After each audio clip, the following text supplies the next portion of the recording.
some pictures and maybe some videos. You can see that this is actually south of Central or north of South Africa. It's quite interesting because there are actually, at least for insects, there are not that many species of insects. So if you collect insects in some areas, you can see some of like 2 species of beetles and 3 species of parasitic wasps, not like in Uganda when you can on the 1 square meter find of dozens of them. It's good because you can more concentrate on certain groups. And traveling there was quite peculiar. So, for example, traveling from Lusaka to first place, Lusaka is the capital, where I was staying in the bridge camp. It was with the buses like this. And this bus was also promised, the driver promised me to go in 20 minutes, but I was waiting for like 2 hours, but it's nearly 20 minutes indeed, if compared for the whole day. And here, in another area, is more close to Malawi, I was waiting from 2 p.m. until the dusk, so it was about 7:30 or 8 p.m. and all the time I was promised by this guy, we are just going now, but I will have to change the wheel, then I will have to change also something, to wait for something. So whole day I actually spent on the bus station there. And after that travel, I wanted to get back to Lusaka and then from there to get to Namibia, and I just imagined going back with this, and it were long distances, so it took me something like 3 days probably. But eventually, when I look in the internet, the local flights from the airport Mfuwe to Lusaka, it's not like 400 kilometers, costed actually something like $300. But it's not written in the internet, but if you live longer, you can ask locals, including the local whites who are keepers of the tourist campings. And they said that there are standby tickets which cost actually $60. But you have to be 2 hours in advance, and there is no booked places, so you simply go randomly and wait. And if there are spare place, they give you the ticket for $60. So, okay, I don't lose anything. I go there. If there is no spare place, I simply return to the camping nearby, 10 kilometers. It will cost me nearly nothing.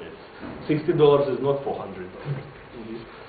So you have to have time to find situation around it, and probably it will be not that frightening as you can find in tourist guides or in internet and websites.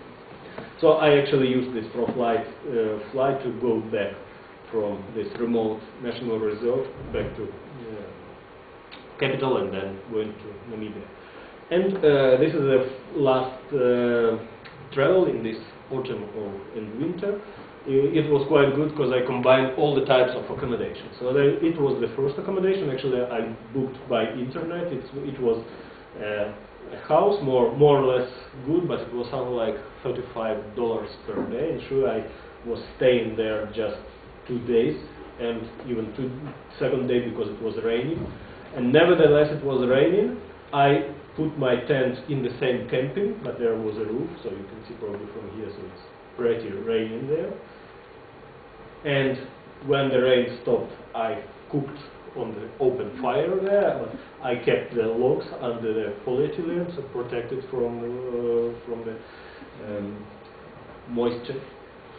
And then I was actually traveling and going through the nearly virgin forest from one village to another, and then there was another basic accommodation, not that good as here. There was actually, this is a tree, so there were 2 walls between the trees, but with a fan on them, so it was good because after the rain I have found out when it is still raining and you're completely wet, you can use the fan to dry your pants. Because there are 3 days there were no sun and complete rain, so 2 days you can go in a wet pants, but on the 3rd day it's very uncomfortable. So actually fan can be used not only to when it's hot, but also for drying. Yeah, when it works whole night on, in the morning you have it dry. And actually, this is a wildlife and area about of Namibia, of Zambia mostly. It's also savanna, and the savanna is relatively dry, or sometimes it's more green. Depends on area, and there are some attractive wildlife like these snakes, which are not poisonous indeed, but locals think they are poisonous, but they're hunting all the time around. And some parasitic wasps, which was actually studying there.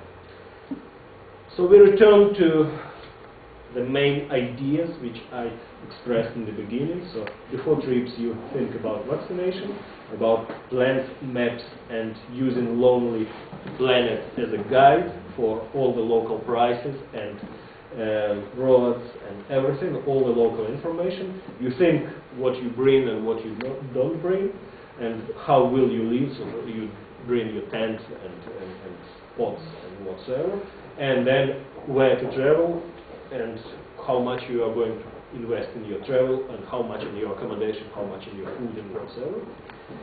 And you remember that you have to stay longer, and in this case you pay less, and you don't trust locals and colleagues, you ask another travelers for good advice. So this was actually end of the first part, the general introductory part. Thank you for your attention, and probably if you are totally frozen you can ask your questions, and then with the people who are still able to stay here, we can go to look at Zambia and Namibian trip picture by picture.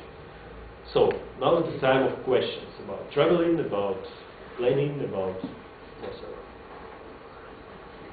Which stuff did you bring with you or during your last trip?